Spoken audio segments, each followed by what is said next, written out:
Hi, I'm Mitch Gallagher. Welcome to GearFest 2017. We have a special guest with us. Dweezil Zappa's here. Hey, how are you? Great to see you. Yeah, thanks for having me. Oh, we appreciate you coming in. No problem. You're doing a workshop tonight or a concert on behalf of Diodario, is that right? Yeah, we're doing a Facebook Live thing where we actually play some songs and then we take some questions from the audience and even some Facebook questions, I think. So it's kind of an interactive thing, which is good because I guess we'll be able to talk about the music and elements in the music that people are curious about. But it kind of goes along with my Dweezil music camp that I have. Right.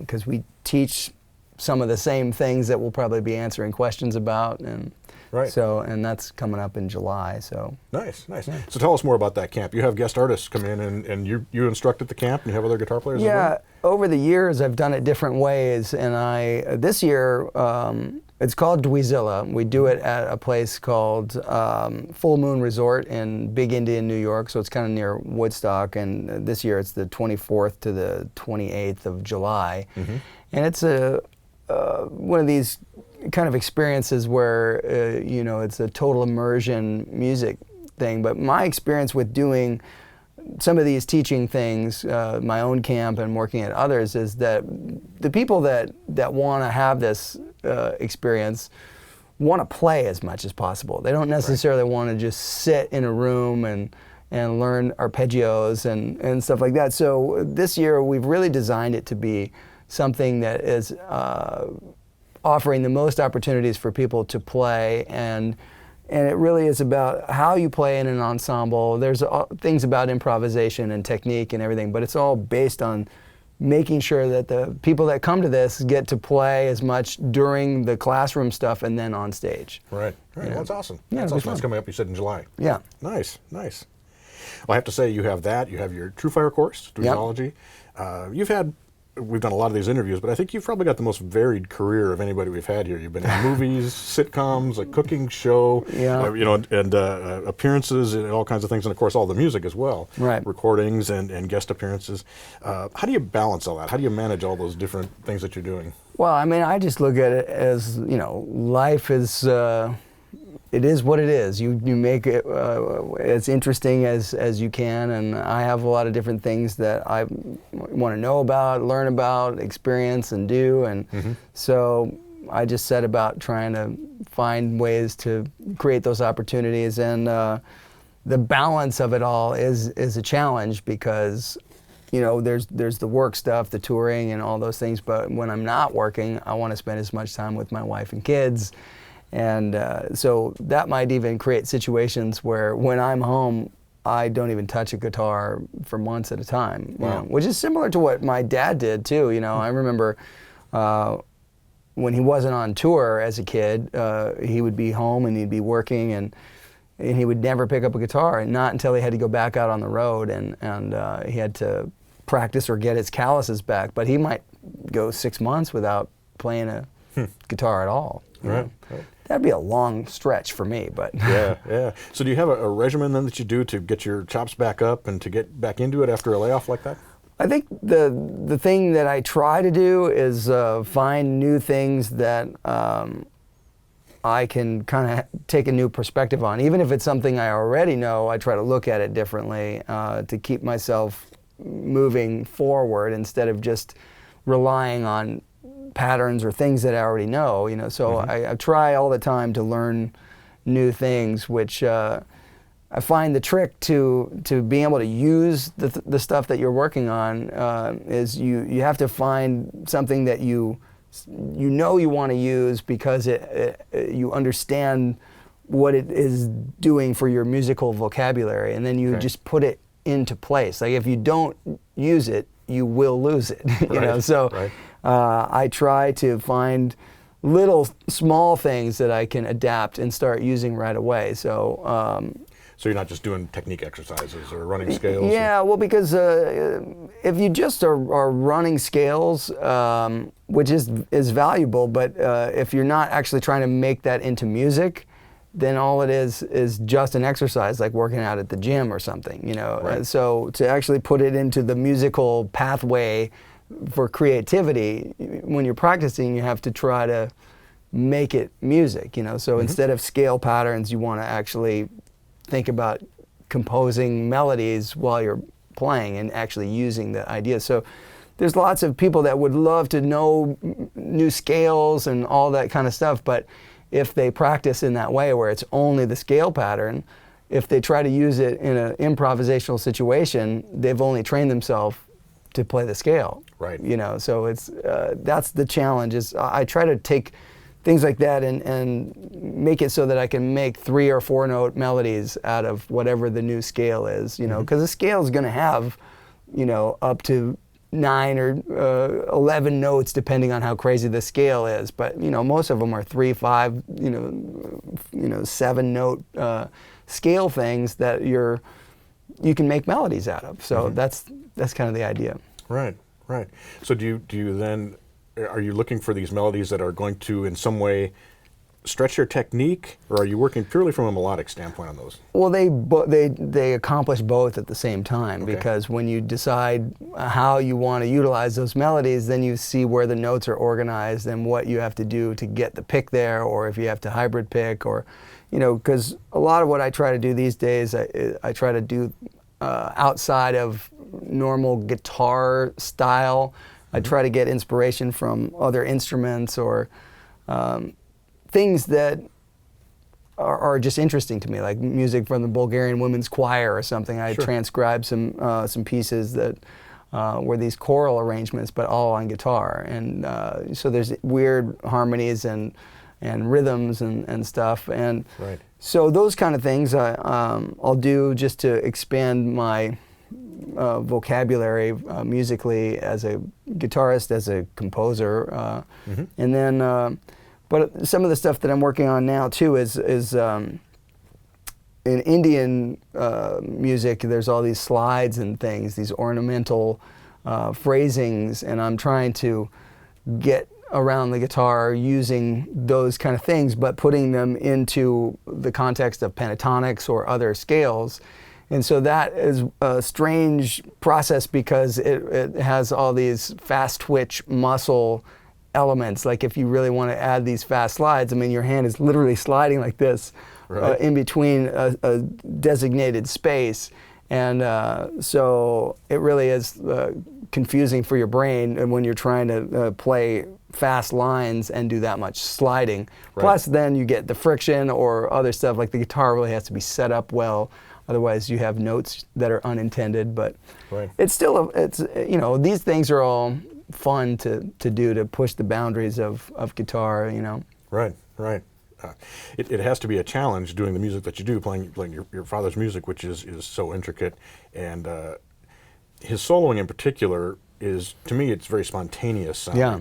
And so playing that with a spontaneous feel when you're, you know, Yeah. performing it or whatever, has to be a real challenge. Do you have a special approach for doing that kind of thing? Well, that was the biggest challenge initially when I started learning my dad's music. I mean, there's the composed element that's really hard to figure out, you know, okay, I want to learn some of the stuff that's written for marimba or other instruments and play it on guitar.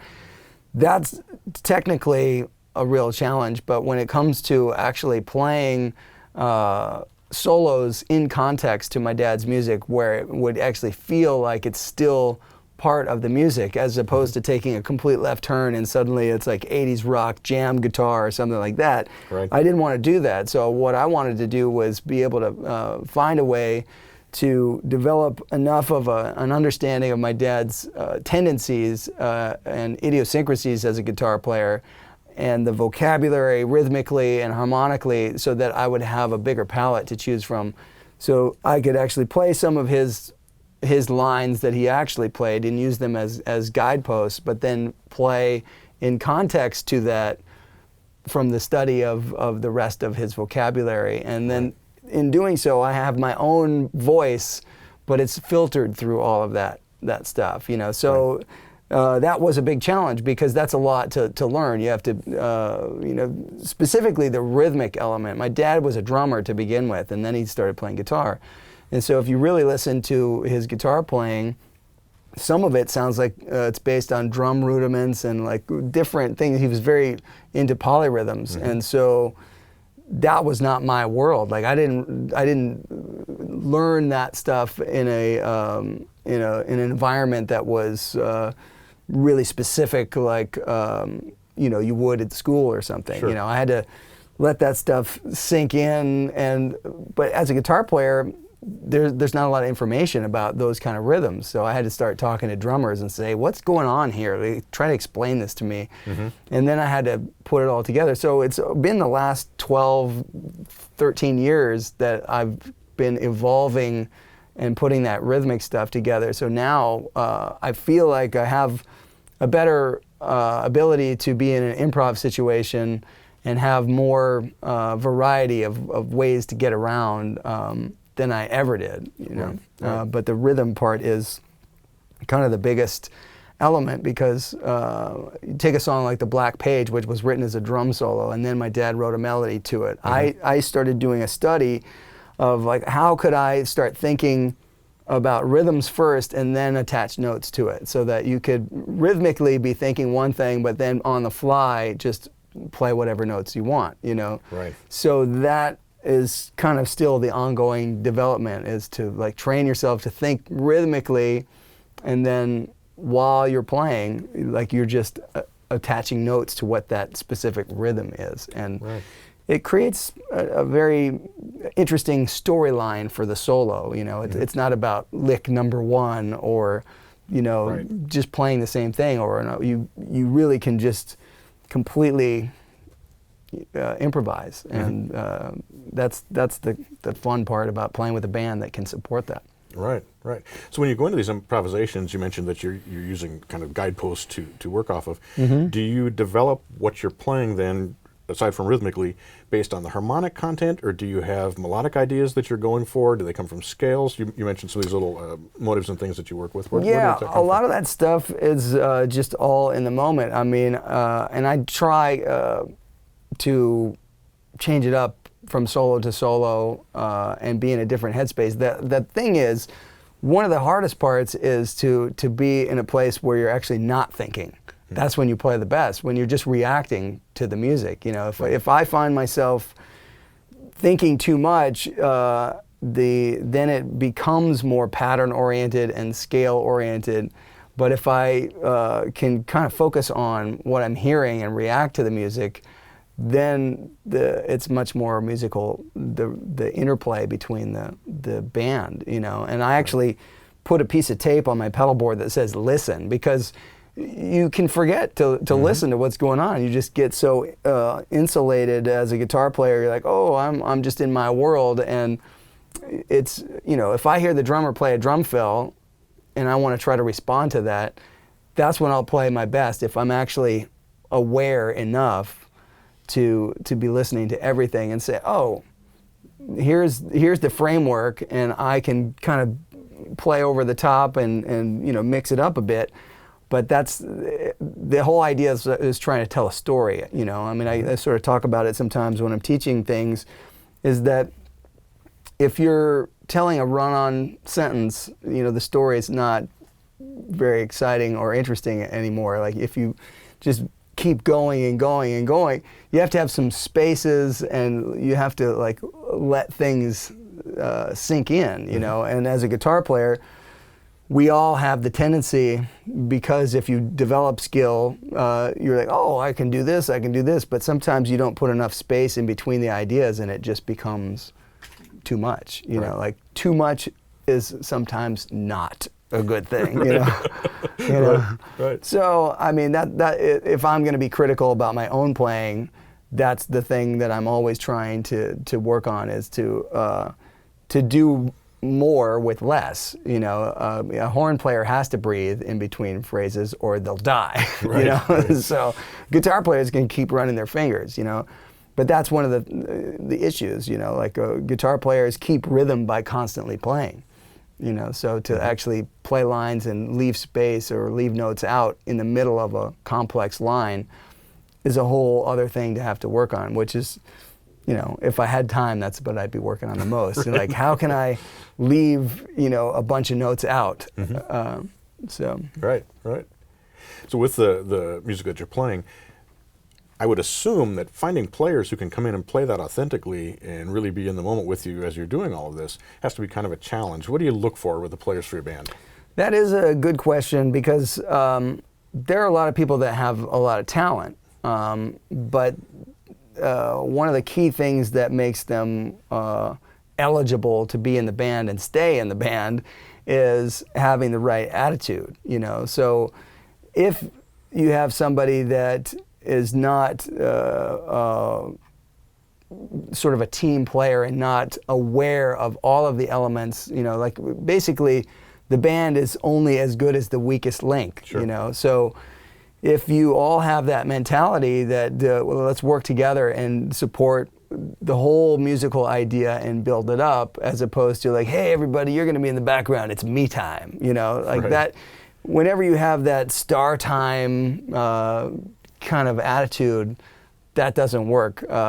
Certainly not for my band or the situation. You know, I like to really just see what we can all do together. Mm-hmm. You know, and so that is probably the most important part. Is like obviously you got to have the skill to even be able to comprehend playing some of this stuff. But if you don't have an attitude that will be conducive to working with the other people, or like even being in confined spaces like on a tour bus, right. you know, then it's not going to work. And so I think that's something that people don't have enough experience with in daily life. You know, when people ask about band situations or being a band leader, you have to weigh a lot of those things before you make decisions on hiring people and stuff, because you have to envision like, well, how is this person going to react in this kind of environment, sure. or whatever, you know. So it's not really based on like,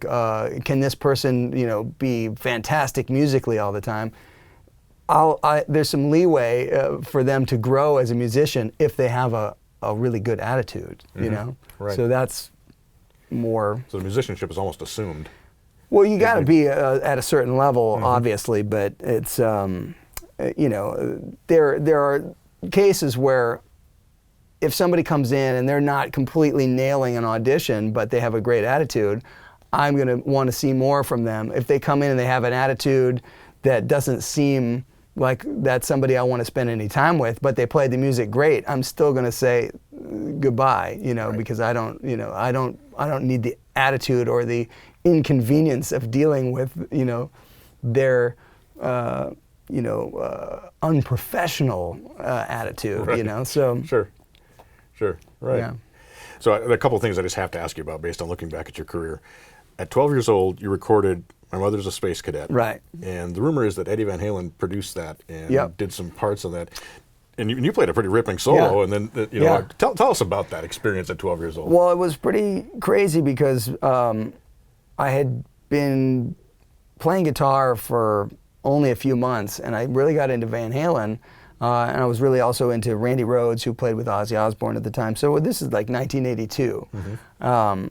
And just out of the blue, we got a phone call at the house from some guy purporting to be Eddie Van Halen. And now we had no idea. There's no way to tell on a phone call. And at that time, there was no MTV. There wasn't this ubiquitous sense of you know, being in somebody's home, MTV Cribs, or knowing anything about individual musicians. You only could see pictures on albums, mm-hmm. or sometimes in a magazine. So this was back in a day where you had to imagine what was going on. So here's right. a guy says he's Eddie Van Halen. We don't know. My dad gets on the phone with him, talks to him a little bit, and then not long after, maybe 20 minutes later, he actually came to the house. Huh. And so when he arrived, he might as well have been backlit with a smoke machine, wearing a superhero costume, you know, because for me at 12 years old, that was the coolest thing ever. You know, it's like, how is this happening, you know? So of course, when he came in, I made him demonstrate Mean Street and Eruption and some of the things that I had been listening to. And I was captivated by seeing that up close, and it made a big difference technique-wise, because I was like, oh, that's where he's playing it on the neck, and that's how it's being done. Because prior to that, there's no YouTube with 700 videos right. that you can see. Like, you really had to figure this stuff out, you know? Mm-hmm. And so it wasn't long after that that the recording for My Mother is a Space Cadet happened. I mean, I think maybe even 2 months that was the name of the song, and then the flip side was Crunchy Water. Right. And I remember Edward was in the studio with us, and all of us were 12, except for the drummer, who was, I think, 18. And he was saying, well, I don't know what to do with you guys. What do we take, a milk and cookie break? You know? And so we did that song. But I had never done anything in the studio. You know, it was analog tape, and you punch in and all that stuff. You had to learn, like, okay, if you're going to punch in, you have to play what you were playing along to, and then they punch in, and you continue playing from there. I learned all that stuff from working with Eddie Van Halen in that short little time period. And so on the record, he actually plays the intro, which is a slide guitar intro, and then he plays a melody on the outro of the song, but I play the solo and the other rhythm guitar parts in there. But I'd only been playing guitar for, I think, about 8 or 9 months. You never know. Yeah, you know, so it was a pretty fun experience. Yeah, amazing, absolutely amazing. Another thing that jumped out at me is I think it was on the tour for the Confessions album, which had a whole bunch of guest artists on it. You did a 20-minute medley of something like 200 songs, is that right? Yeah, back in the early 90s, people didn't really know that much about my own music, and one of the things we did as a joke was we said, oh, we got one more song, you might recognize this one, and then it was 200 songs in 20 minutes, you know? Right. It was like snippets of everything, but it was all stuff from the 70s.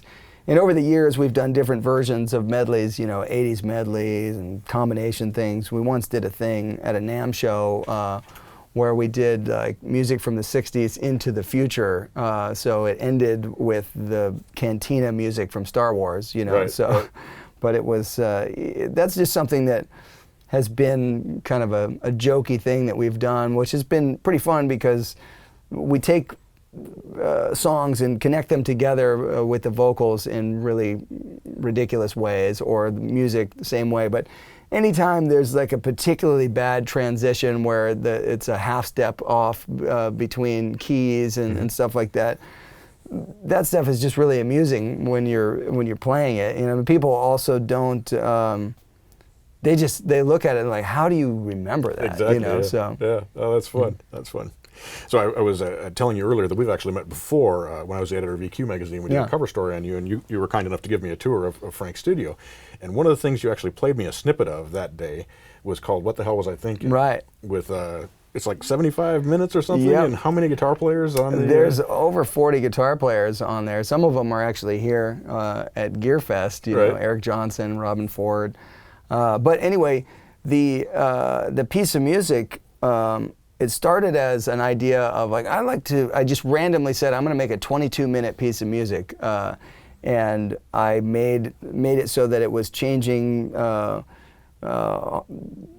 style was changing all the time, but then also the acoustic environment and everything. It was supposed to be like an audio movie. And I liked how it came out at 22 minutes. I said, let's make it bigger, longer. And I said, what's the entire length of a CD? What can you fit on there? And which is 75 minutes, which I guess was based on when they developed the compact disc, they wanted to be able to fit a Beethoven symphony on there, which was 75 minutes long. Right. So it was, my choice was, all right, now I'm going to make it 75 minutes, continuous piece of music that changes all the time, and then I'll just invite different guitar players to sort of show up and pop out of the speakers. And so some of the players that are on there, you know, there's Brian May from Queen, Angus and Malcolm Young from AC/DC, Edward Van Halen, Steve Vai, Steve Morse, Brian Setzer, Joe Walsh, Warren DeMartini from Rat, Blue Saraceno, you know, a bunch of different people. I mean, the list goes on, but there's a bunch of modern, new, great players that I'd like to get on there. So the point is, I started it back in the 90s, but it's not finished. And the reason, you know, I had some technical problems with it because it started on analog tape, and we were using the larger reels, and by the end of the tape, the tape machine, something wasn't calibrated with the motor, and there was tape stretch, so the speed would increase, and that meant the pitch was changing gradually. So anything that was recorded, you couldn't overdub to. Like the drums would be okay, you wouldn't notice the pitch, but anything else, it was just constantly going out of tune. And so Then it went to a digital format, and then yet another digital format. Now it's all on a computer. But I think that hopefully I'll get some time next year, because that's kind of on my list of things to do is finish that up. But one of the things that I did do at that time was I had some of my dad's music that I was developing inside of that, which I don't need to do now because I've been playing my dad's music, you know, for quite some time on stage. So the compositional element of the whole thing is going to change. But there's still players I'd love to get on there. That's Jeff awesome. Beck and Jimmy Page and all kinds of different people, some newer players, you know. So. Right. What fun. What Yeah. fun. So I have to ask you, having been exposed to all these players, your dad included as a composer and as a player, and then all the players you mentioned and musicians, what is it that makes a great musician? Just the ability to listen, I think. That's the key. You know, obviously if you develop technique, that's great. But if you can hear what's happening and then add something to it and make that idea bloom and blossom, that is the coolest thing. I think everybody can experience that, whether or not they know anything about the style of music. If they see something like that just happen in front of them, it is pretty mesmerizing. Right. You know? Right. Absolutely.